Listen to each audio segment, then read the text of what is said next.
Welcome to today's podcast interview. I brought on Dr. Michelle Maidenberg. Dr. Michelle, welcome. Hi, thank you for having me. Please give listeners a little background. Where do you live and what do you do? So I live in New Rochelle, which is Westchester County. My practice is in Harrison, which is a part of Westchester County. I have a lot of hats, so I don't know if you want me to talk about all of them, but I am a clinical director and also founder of a nonprofit. It's called Through My Eyes, and it offers free clinically guided videotaping for chronically medically ill individuals who want to leave a video legacy for their children and loved ones. It's a free service. I teach at NYU, New York University, and it's a graduate course on mindfulness practice. And then I'm a Psychology Today blogger. I also have a YouTube channel, which I offer free guided meditations weekly. And I recently did a TED Talk called Circumventing Emotional Avoidance. And my second book, the audiobook just came out last week, which I'm really excited about. And I narrated it, which was really fun. It's called Ace Your Life, Unleash Your Best Self, and Live the Life You Want. Okay, so there's a lot to digest, and we've had a great pre-call, and I want to cover literally as much as we can in the time allotted. So I Yes. actually want to start at the top. Can you please define what is mindfulness and what are some examples of practices? Yeah. So I spent 15 weeks teaching that to my graduate class. So I will be very concise. Um, People really do have a misunderstanding of what mindfulness is. People tend to, think about it as meditative practice.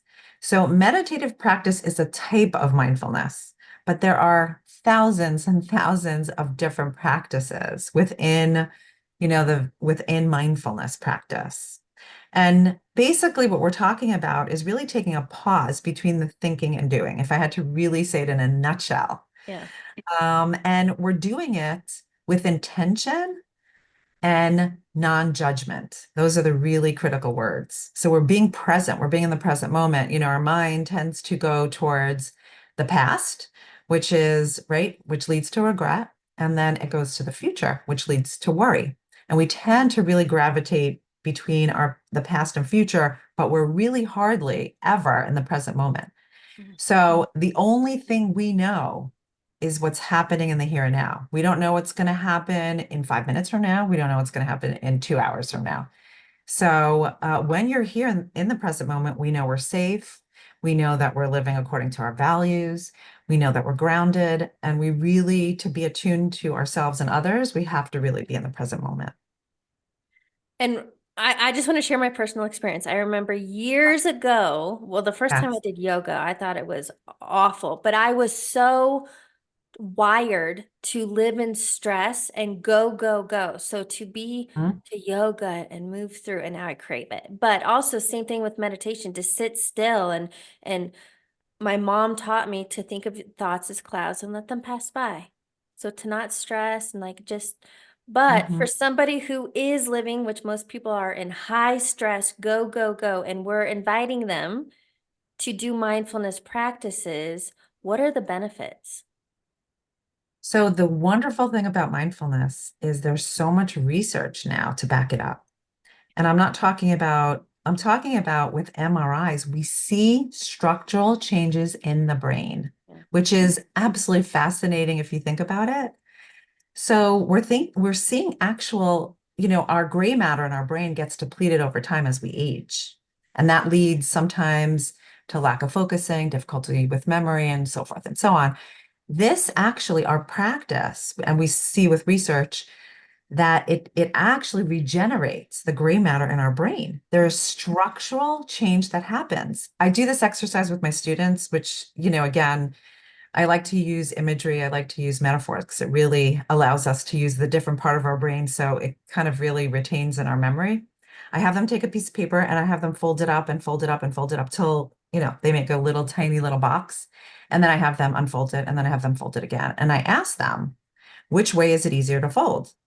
And of course, the second way, because you already have the creases, but that is our brain.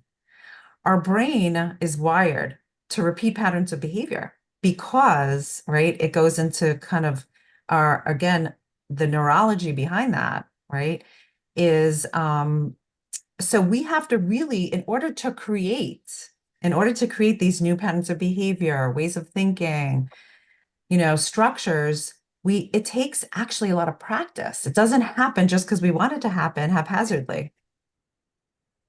So we really have to, invite these practices in our lives. And over time, we will actually see a structural change, which is amazing.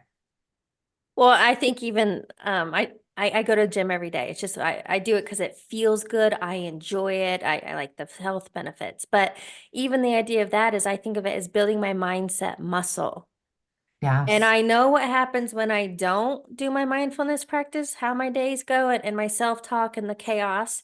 And I know how my days flow and my energy and everything when I Yeah. do that first thing in the morning and again at night. Like I bookend my day. So even What, on that note, repetition is what? well, what you're talking about is creating new neural pathways. Yes.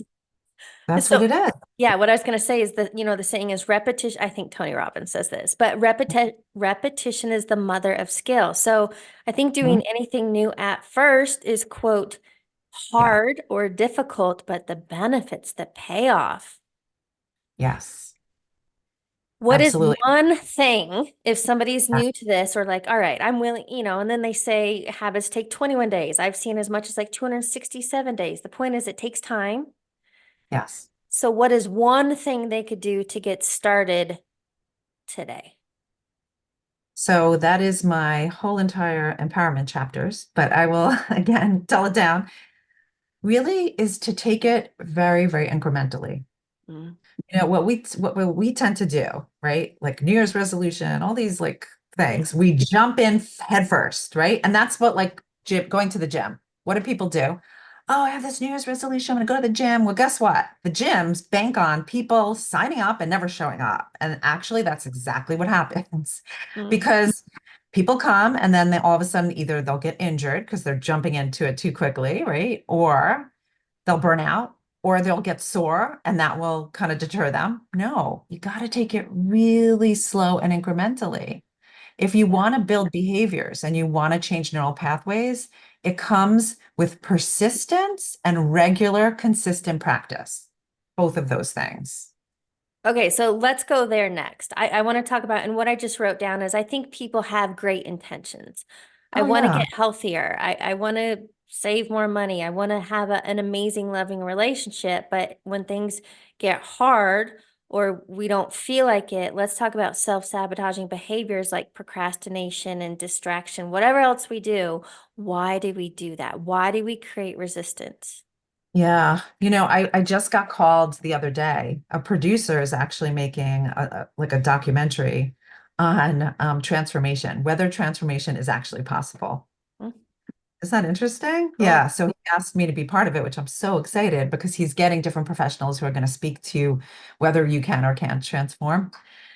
I believe, which again, we know this because I've seen it in my own practice. I have seen people literally transform. I have transformed. Yeah. Like, I can't even tell you, I work a lot on my triggers because that's a big piece, of the new types of work that I'm doing right now. And hopefully my third book will be about that. But I see sometimes where I ordinarily would be triggered, I literally stop and I'm like it's so strange. Like I'm like, what just happened? I didn't get triggered. And I almost feel like something's missing, like why am I not getting frustrated right now? This is so weird.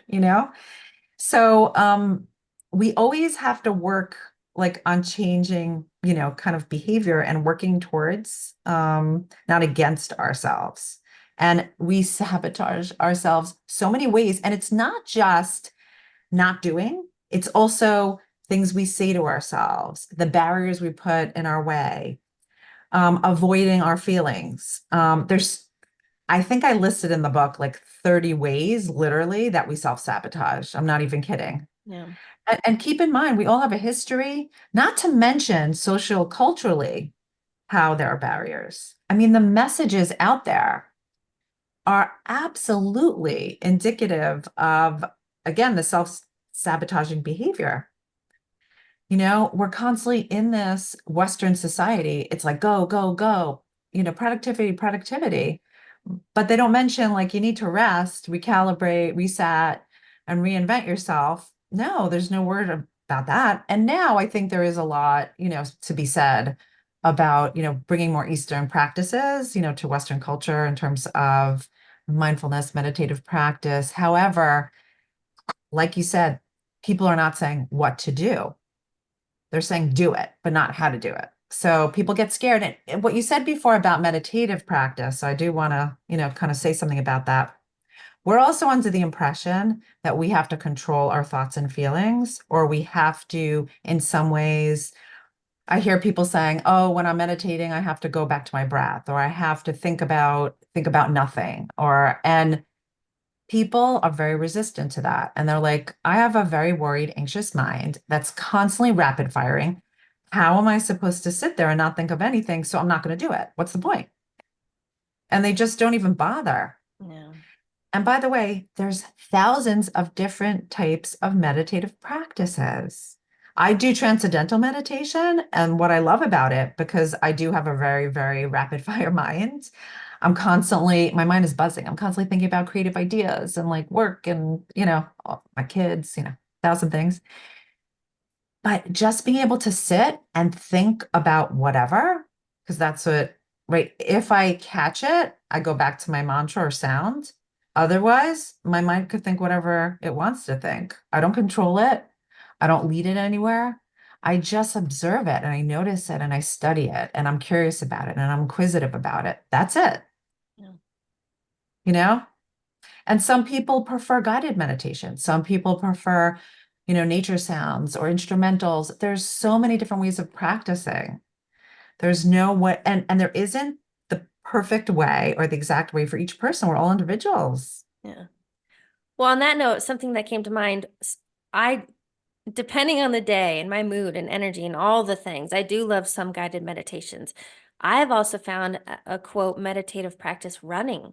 When I'm in nature, when Yes. I'm present, when I'm not listening to something, I have such clarity. I've had business ahas and epiphanies come to me. So, yes, some people can get it cleaning. That's a meditative practice for somebody. Could be cooking or painting. Like, don't, Brushing your teeth, like yeah, literally. I always say in your daily life, you could integrate mindfulness. yes, Just when you're brushing your teeth, and I know sometimes I laugh because sometimes I'll take a shower and I'm in such a rush to get to work. I'll forget if I washed my face and I laugh at myself. I'm like, oh my God, I'm like so not paying attention. I need to slow down, right? We do things throughout the course of our day. We're not, again, we don't pay attention to what we're doing, how we're doing it, what we're thinking, how we're feeling. We just kind of, it's rote. It becomes this rote behavior. yeah. Can we talk about what we started there with is the habits. We set great intentions, but we self-sabotage. We create all these barriers. I've heard somebody call it a self-imposed prison. So what can we do to quote, get unstuck, to dissolve the barriers, to unleash our full potential? Yeah. So, a lot of the chapter that I wrote on empowerment, which talks specifically about our behavior, is you really do need to, again, do a values review. I can't implore people enough. That is literally the foundation and grounding to, again, what's going to lead you to actually following through on behavior. If there isn't a sense of purposefulness or meaning, you're not going to sustain your behavior. That's just the way it is. And people have this idea that they know that they have an understanding of what their values are. And I just this week, I was actually doing a workshop online and I was talking about our values. And then some, one of the audience members said, do values change over time? When I was younger, I thought this and now I'm here, it's such a disparity of values. And I'm like, no, what she was expressing wasn't her core value. And then when I filtered it out for her, I was like, that's your value. And she was like, oh my goodness. She's like, I didn't even realize that. Because she wasn't really getting to what was really important to her. She was thinking more about the behavior that she was, the behavior she was exhibiting and kind of confused that to be the value that's driving her behavior. So we get very confused I think we could have a whole podcast just on values, but I Yeah. do want to talk about Yeah. them, like I shared with Sure. you in the pre-call, until I understood my values. Hindsight was 2020 on why I was so unhappy and unfulfilled in Yeah. corporate. How Yeah. can we talk at a high level so people could maybe understand, oh, what are my Sure. values? So I do a whole bunch of exercises on how we extrapolate our values because we need to be able to do that because it has to be a point of conversation. And doing a values review on a daily basis, just like we would do a gratitude journal or whatever the case, is so pivotal to our personal growth and personal development. I do it every single day. And the reason why it's so important, number one, it is a lot more empowering and less demeaning. And number two, it is a guide to action. Mm, So I'll give you an example because then I think it will better explain what I'm talking about. And there's so many components to values. For example, we're constantly grappling with competing values. And that's what gets us stuck and limits us in making decisions because we have two higher order values that are competing for our attention. So again, I could go on and on about it, and you're going to be like, what is she talking about? So, right. But in a nutshell, instead of me saying, gosh, I yelled at my kid today, I'm a horrible parent, which is what we do, right? I could say to myself, I didn't quite lean into my parenting values today in the way that I wanted to. I was a little remiss. Tomorrow, I'm really going to make it a point to lean into my parenting values, and I'm going to lean into it in the following way. mm, That means the parenting value is critically important to me, irrespective of whether I behaved on behalf of it for that given moment or given day. And I could still consider myself an incredible, effective parent as a human being and identify that way. And that is a very different way of behaving. So if we see ourselves as a horrible parent, guess what? We're not going to want to lean into behavior. We're going to actually lean outside of our behavior. We're going to avoid and we're going to distract and do all of those mind games because we're going to have a lot of shame attached to it. And mm, shame leads to inaction. So there's all of these exercises that I do that help people to actually hone in on what their values are and to really leverage it for behavior. Now, when we talk about behavior, we're always talking about habits. There's a lot of research now and books that came out on habits. And I talk about them as a process to foster your empowerment process. I mean, that's really critical. Again, I can't go into, every component about it. I also, focus on something called the slip fall pattern. So we all slip all the time. That's just, we're human, we're imperfect. And there's a big difference between a slip and a fall. There's a big difference between leaning away from your value, or behavior that guides your action for 2 weeks rather than 4 months. And it's a lot more difficult to pick yourself up after 4 months than it is after 2 weeks. So I really lay it out so people could understand like what happens in our minds and our body and our behavior that leads to that kind of fall. But if we could catch it at the slip, we're golden. yeah. And again, when you're cognitively aware that that cycle is taking place, it's making you more conscious of it. You have more conscious awareness about it. I talk about something called the 3 R's, which is reset, reconnect, and reinvest. How do you get into a space when you're in that, when you're slipping, like how do you pick yourself up from that? I go into so many different types of ways, and what it looks like. If you are a person who wants to act from an empowerment place, what kind of characteristics do you have? And I'll list those too.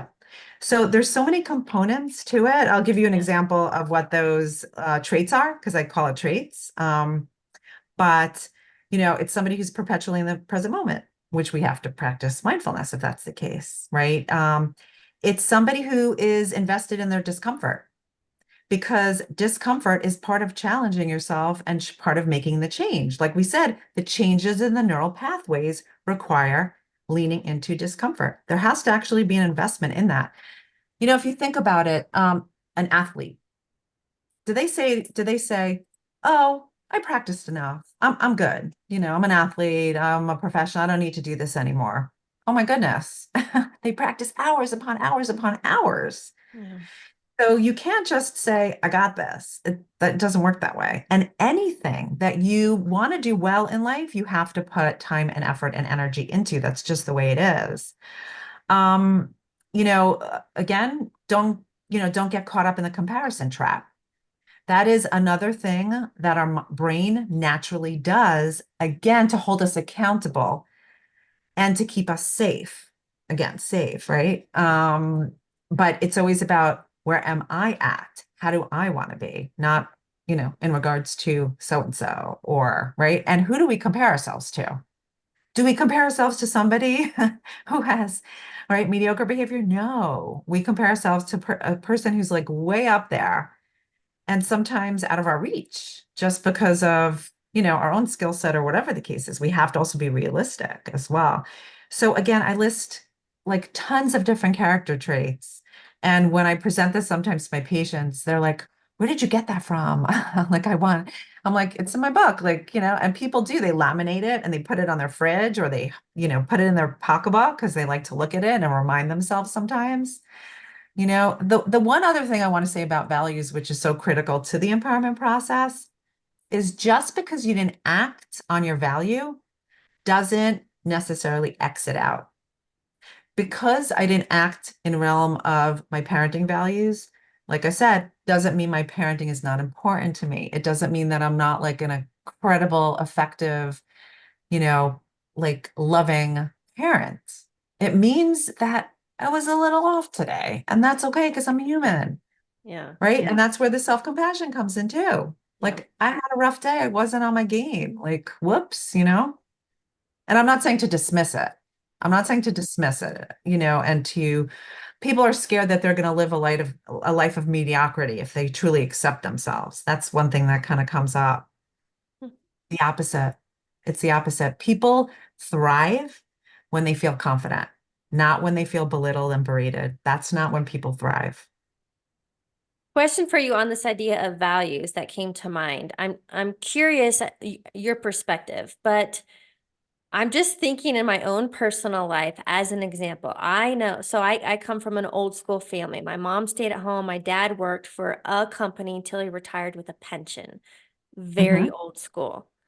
And so I believe, at least from the outside, it seems his values were stability and providing for his family. So that was pushed onto me to go to school, get a good job. That was always impressed. So I guess my question is, in our familial growing up, can values be imprinted? And maybe the reason we feel so unfulfilled, we've been Hmm. climbing the wrong ladder, that it wasn't our values. Because, for example, I shared with you, Yes. my values were not a 9 to 5 stability. My values are freedom and creativity and education and teaching. And so Hmm. I had to have the courage to move away from what was imprinted on me Yes. to figure out what my values and lights me up. Yeah. So you mentioned two very critical things. Okay. One is there are values that we acquire, Mm. values that we aspire, and values that are circumstantial. There are different types of values. And when I do the values review, I go over each of those because it is important to highlight for yourself where that's being kind of driven from. And there's no judgment about it, by the way. Just because you acquired it, that doesn't mean it's less important than something that you aspire to. It's important to understand that because it has to do with how connected you feel toward it and whether it is something that you want to guide your actions on. Okay, so I do go through that. So that's one important piece that you said. Here's the thing. Uh, Yeah, I think we really could have gone on talked about values only. yeah, Can you please yep, lead listeners to a resource so they can go and take a value assessment? Because yes, I mean, this really is important to figure out. it is. I would say to buy my book because there's a whole chapter about it. Yeah. Because I think anything that I've read, and that's why I wrote it this way personally, is people tell you to find out what your values are, but they don't explain why values are important. They don't explain the different types of values. They don't explain how to really integrate your values into your practice. And I do that throughout my chapter and throughout the whole book for that matter, because it is couched in values. So It's chapter 2. I would encourage you to get the book or listen to the audio and you'll kind of get all of that. And I do give a few different, ways to extrapolate your value, but that's not enough. That's what I'm saying. It's not enough to just find out what your values are. You need to kind of really understand them at the core that I'm speaking to.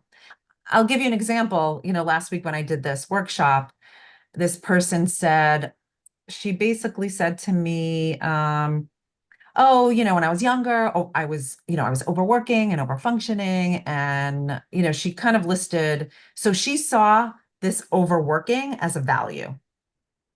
And I said to her, that's not a value. I don't Mhm. even know what that means. So she says work ethic. And I said, I don't know about that because I feel like as you're speaking about it and I'm listening to you, I'm hearing that there's something again underneath that. If you overwork and you accomplish whatever you want to, what does that give you? What does that provide for you? And she said to me, worthiness. Yep. Ah, okay, now we're talking. Yeah. So I said to her, now you're older. Where are you going to get that worthiness from? You might be defining it differently than you did when you were younger, because now you're not overworking. You're actually leading yourself towards a more present Zen spiritual lifestyle. There's another value. So again, you really have to extrapolate. And she said to me, she was like, "Oh my goodness, I never thought about it that way." She was so happy because she said, "Now I understand what's driving me to kind of lean more into my spirituality." And she said, "It's so important for me to understand that." And I said, "That's right." But she was so happy that we kind of got there because it didn't mean anything otherwise to Yeah. her. But you question on that note, because so many people, especially quote high achievers, stress perform under stress, which leads to burnout because they're trying to prove their worth. Right. What's the difference? So it's so complicated. Yeah. Overachievers are complicated to some extent. Because it's driven from so many different places. And until you understand, again, everybody's different. I work with a lot of overachievers, which you can imagine, and I'll give you another example. I mean, I have so many examples, but I'm working with a young adult who's in medical school. She's always been an overachiever. That's how she got into medical school. I mean, it's really competitive. But what's happening now, she was always the superstar, always. She always overfunctioned. She was always the superstar. Of course. And now the work is so exponentially more challenging that where she was able to just function in the way she was doesn't really get her what she needs in terms of grades and like accolades and everything else. Plus, the other piece of it is she always had external validation. And a place she got that from, which we discovered as we were kind of like talking it through, was from her grandparents. She remarked that they were like her cheerleaders and she felt like so incredibly, they were so proud of her and they expressed it and they died. They both died. Mhm. And she's struggling because she doesn't know how to formulate it on her own. Mhm. So it's so complicated, right? And we talked about that she doesn't necessarily question her abilities. She does have self-belief. What she doesn't have is self-compassion in her moments of struggling. Mm. So she knows she could do it, but she doesn't take the time in order to really give her compassion when she's struggling. So what she ends up doing, unfortunately, is struggle, struggle, struggle. Right. And she burns out, like you just said. Right. She procrastinates. She does all these self-sabotaging behaviors because she's not taking the time to acknowledge her challenge and struggle. So there's so many different components to like overachieving. It depends on the person and how they grew up and on and on and on. Yeah. Can we touch a little bit there on self-compassion? Because I think that is lacking in so many people. And I think what you shared with me is we have compassion for others, but when Mhm. we are struggling or having an off day, I guess sometimes even the word I use is just having some grace. Like it's okay, just don't let it be a continual process. So how do we develop some self-compassion Mhm. to get through the challenges? Yeah. Self-compassion really is looking inwards, right? It's almost like if you think about it, how you'd be supportive and loving and accepting with other people, you really kind of turn that on yourself. Now, keep in mind, we don't learn how to do that. We literally don't learn how to do that. And it is skills and tools, number one. Number two, it feels so uncomfortable when we do. Yeah. It's foreign. Literally, I have a mirror in my office and I'll have people look into the mirror and talk to themselves, right? Like I am worthy. And I'll do activities with people and they become so visually uncomfortable in their body Mhm. when they're giving themselves these accolades, right? And I know even for myself, when I'm looking in the mirror and I'm saying these kind of self-compassionate words, yeah, sometimes it just feels a little, kind of off. If you think about it, when kids perform, whether it's sports, athletics, wherever, academically, what people or parents usually say is like, oh, your teacher's so proud of you, or your coach thinks you're so great, or whatever. But do we say, how do you feel about yourself? Right? What's the Mhm. experience you're having within? No, Yeah. I do that with my kids all the time because of obviously, my field and my practice. But no one ever said that to me growing up, ever, ever, ever, literally. And now I ask myself that question. How do I feel about this? Or, for example, one of the values that is very common to me is thoughtfulness. So if somebody literally came over to me and said, "You're not thoughtful," I wouldn't even think twice about it because I put thoughtfulness in my bucket.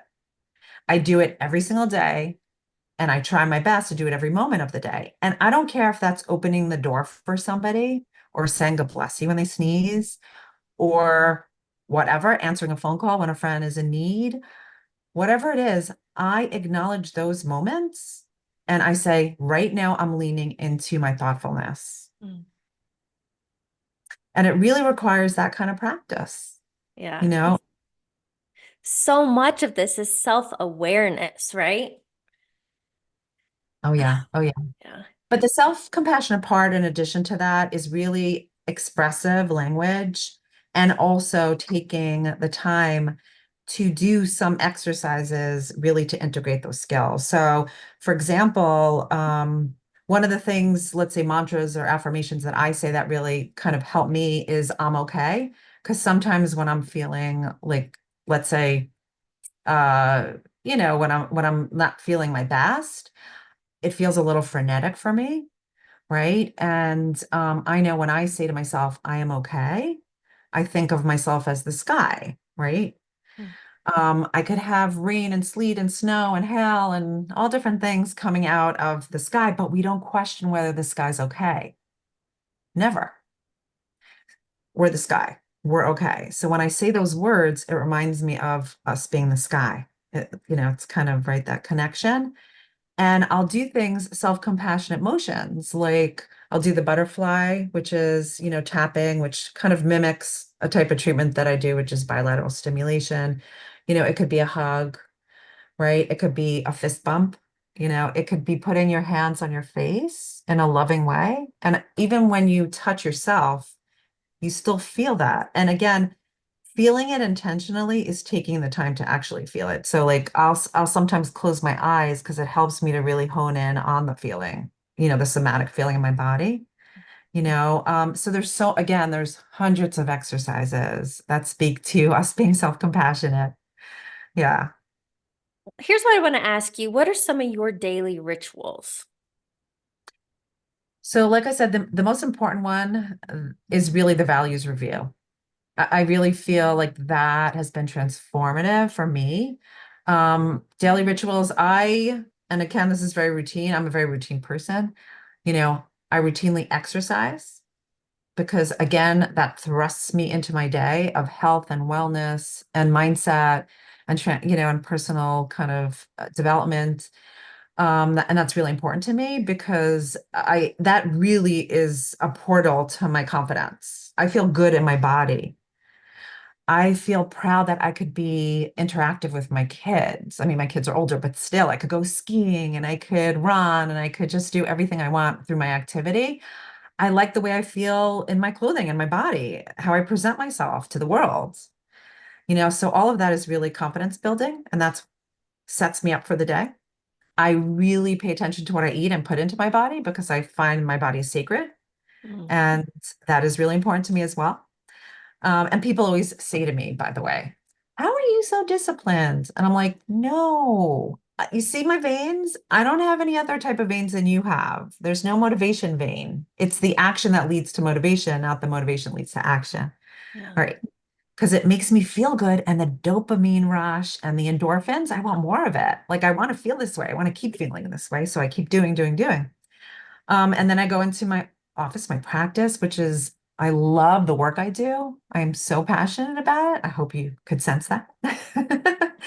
And then, like I said, a mindfulness practice throughout the day. I do spend some time in meditative practice. And then again, ending the day very purposefully with a values review. That's, kind of my day, I would say. I love asking that question because I think anybody in this work, it's all about mindfulness practices, being intentional, and I love to hear other people's habits.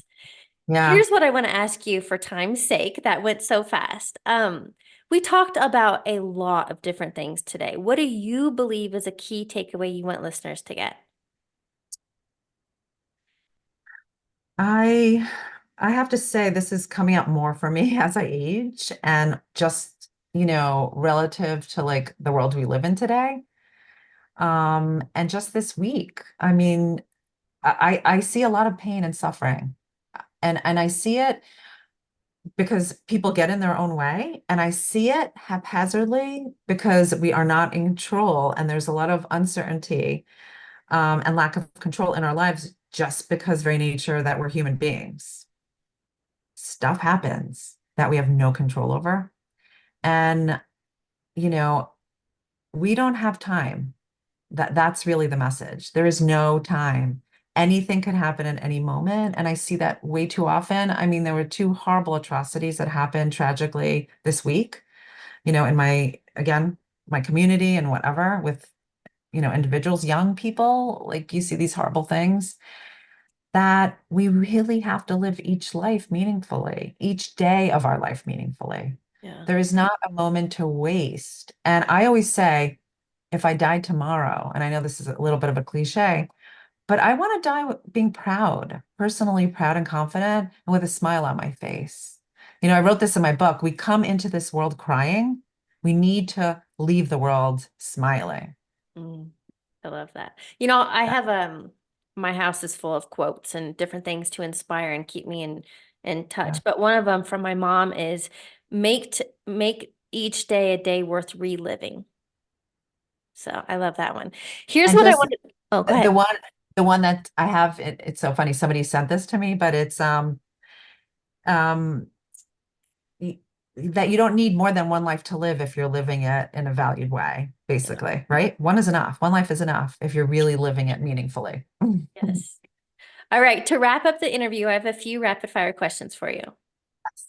What is a quote or motto that you live by? Gosh, so hard. There's so many, but I can't even think off the bat. Uh, it's a variation of this, but like don't do unto others what you don't like to be done to yourself. But the way that I construct that is don't treat others the way you like to be treated. I know that sounds strange, Yeah. but we act with others on behalf of how we like to be treated, and everybody's different. So Mm. that is a big, huge myth. Yeah. What is a book you're currently reading or highly recommend? I'm actually rereading The Body Keeps the Score, Mm. which is a great book on trauma. It is like the classic. The reason I'm reading it, there's again, it's so rich and so many components to it. I just felt that I just wanted to kind of fine tune my trauma research. Final question. What advice would you give your younger self? My younger self, I would say, um, it's weird. I always since I was a little girl, I always thought this too shall pass for some reason. I always had that in my brain because I had a little bit of a challenging childhood. But I would say that things are going to come when you're ready to accept them Mm. and not any sooner than that. Yes. Great note to end on. Michelle, thank you so much for joining me today and having this conversation. Thank you. Thanks for having me. I appreciate it.